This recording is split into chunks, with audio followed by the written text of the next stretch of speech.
What if everything you thought you knew about the Epstein case was only the surface? In 2026, millions of hidden files were suddenly released to the public, exposing powerful connections, secret communications, and disturbing questions that refused to disappear.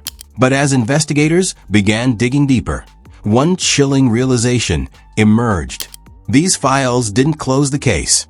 They made it even more dangerous. The largest Epstein file release in history.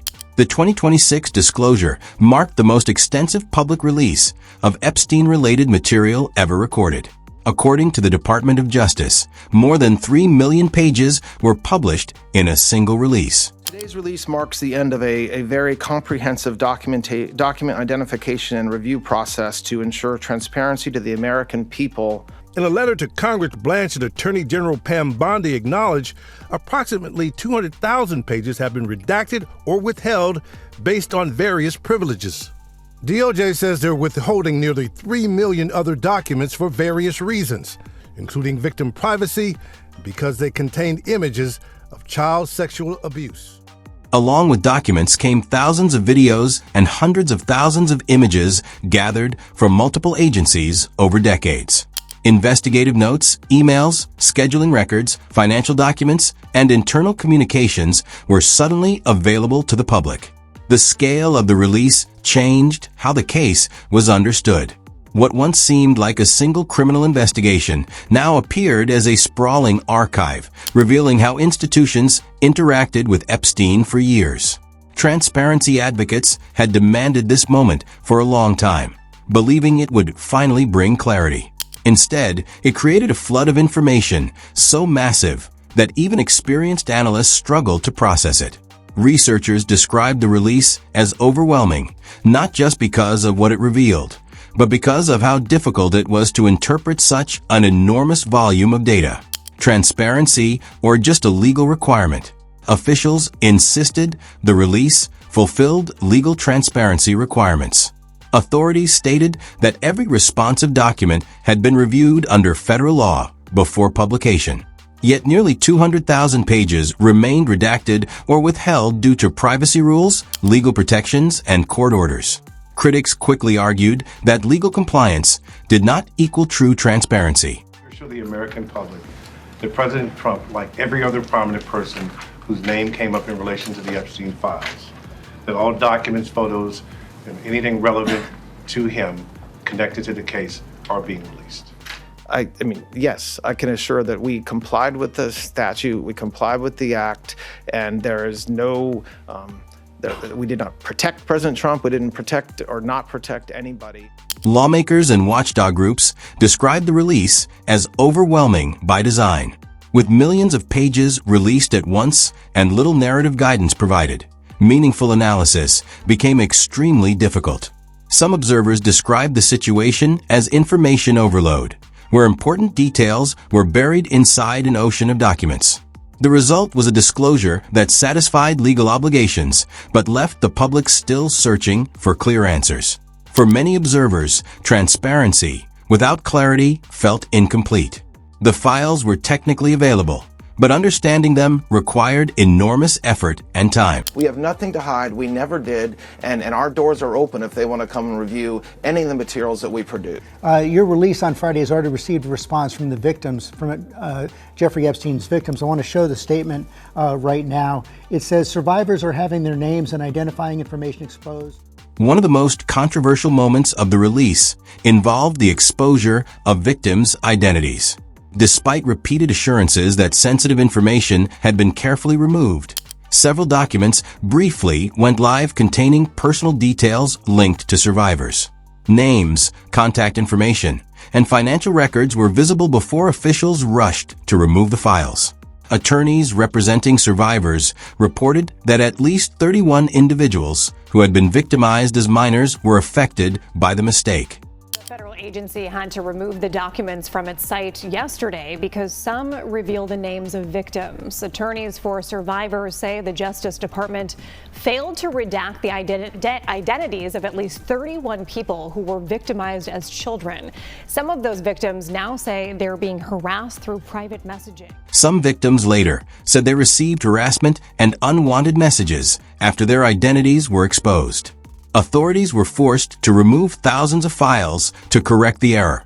Advocacy groups strongly condemned the incident, arguing that transparency should never come at the cost of survivor safety. For many observers, this failure damaged trust in the entire release process.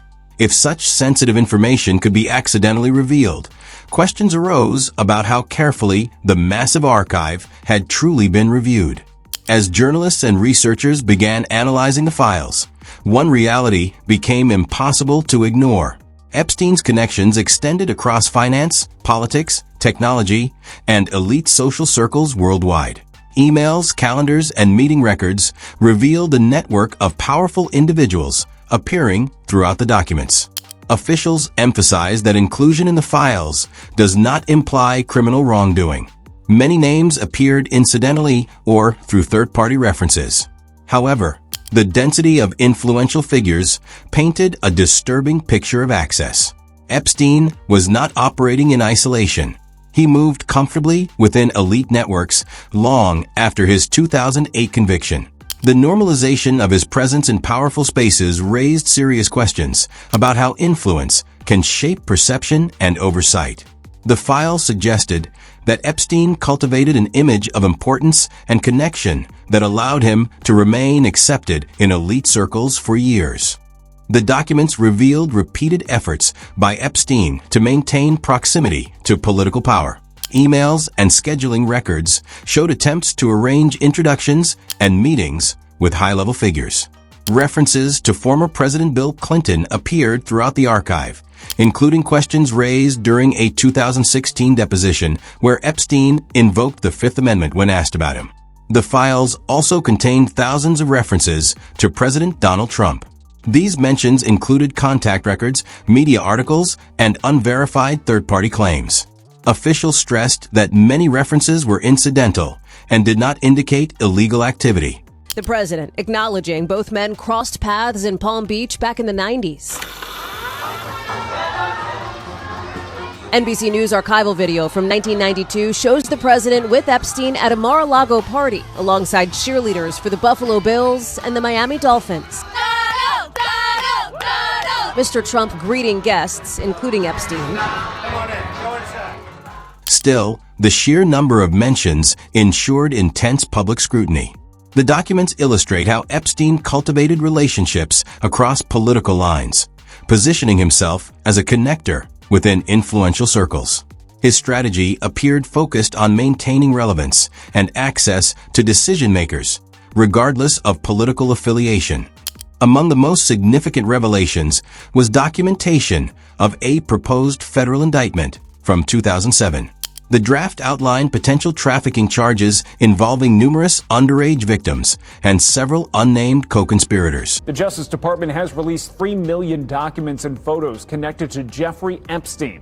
A drafted indictment that was never filed is included in the release. It accuses Epstein and 3 unnamed defendants of conspiring to traffic 19 young girls from 2001 to 2005.